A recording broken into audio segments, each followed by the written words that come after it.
Hi Gemini, and welcome to your November 2016 love reading. And these cards are, I asked these cards, why isn't love working out in Gemini's life right at this moment? For you Geminis who it's not. And the additional guidance card I pulled was Unfinished Symphony. So that sort of speaks to me for some Geminis. They've still got an attachment to an ex, or there's something that's not being completed yet in your life, Gemini, or something not healed. So what's not been healed is making you feel a bit closed off to love. And we'll see if it makes any more sense as the cards come along. But when this card shows up, I always know that there's an attachment to an ex, or something's not completed with someone else yet, which makes a bit more sense of your November general reading, which was the most confusing reading ever. So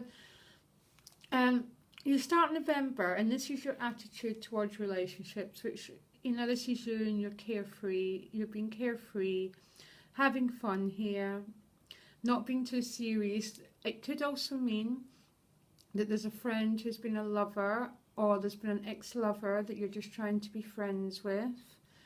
Because you've got that Unfinished Symphony card, it sort of speaks to me. Some of you might be trying to be friends with an ex-lover, or vice versa. There's a friend that you're interested in. I'm really not sure here.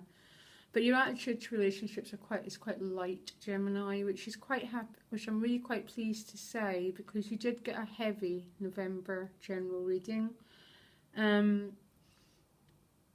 think for some of you this is quite complex. There's more going on than meets the eye, with some friendships here. So the reason you're in the situation you're in is a Knight of Wands, and for some Geminis, this is going to be a fire sign person who's made a massive impact on your life. It's not going to be for everyone, but the lesson and why love isn't working out for you at the moment, this was a card you pulled, basically. So there's not any big cosmic reasons for it. If it was a major arcana, I would say this is a person, basically. And it's not going to, it might only be for one Gemini who's watching this. And this is a fire sign person, or just someone who's quite fiery, quite dynamic, quite alive, that you're still quite attached to. This is, I've no other way of reading these cards.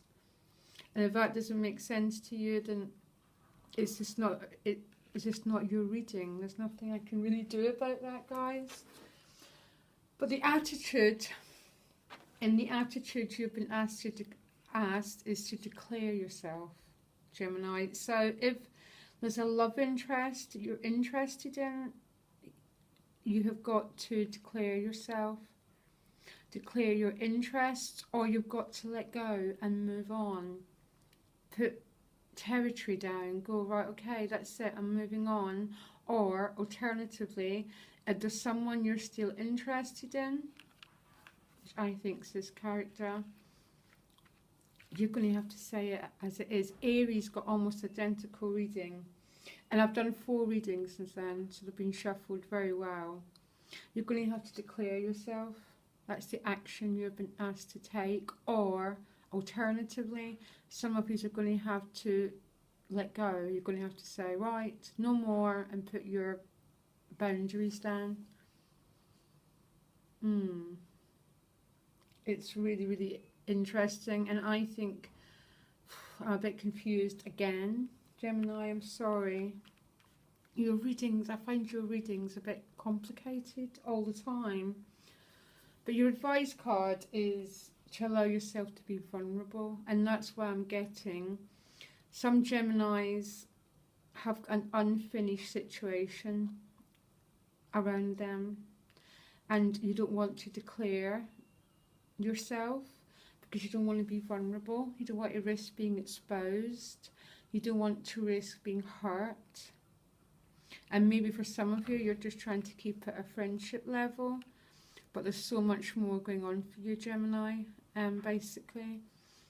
And the cards are saying you need to declare your interest, you need to make a move, you need to risk vulnerability, because the outcome is sort of that again. The Page of Cups is about new romance, it's a new seeds, but he's so vulnerable. He doesn't he's like that for, you know, when you love before your heart, and you're just offering your cup innocently, without past hurts, just innocently trusting the other person. And this is your outcome card. If you learn to be vulnerable, Gemini, I think you've been asked to expose yourself a little bit, but also to have faith in human nature and faith in divine nature, whatever you want to call it. So I can see this reading in two ways. Some Geminis, there's someone in your scene that you're still interested in. You feel it's unfinished, and you're going to have to go forward and be brave and just be vulnerable and offer love.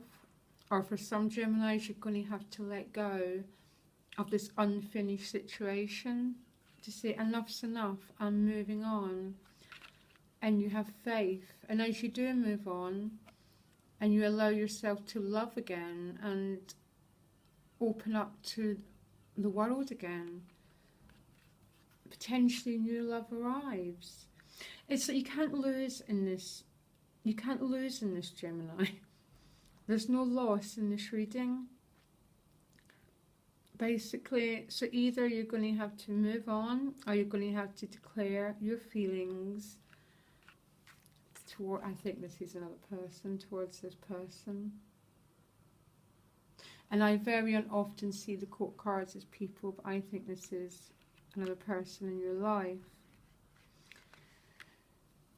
Only you know, Gemini, if it's time to move on, or it's time to declare your love, basically, for someone, to reveal yourself and to give it a go. I love the outcome as a Page of Cups. It's a really positive outcome. And your November reading was so complex, and actually it makes more sense now after seeing this, because there was love, but there was loss, and it was all combined into one. And this is saying the same to me. There's something within you, Gemini, who feels something's not finished, and it needs to complete in one way or another, and that is your goal for November. Okay, Gemini, good luck with that. Bye.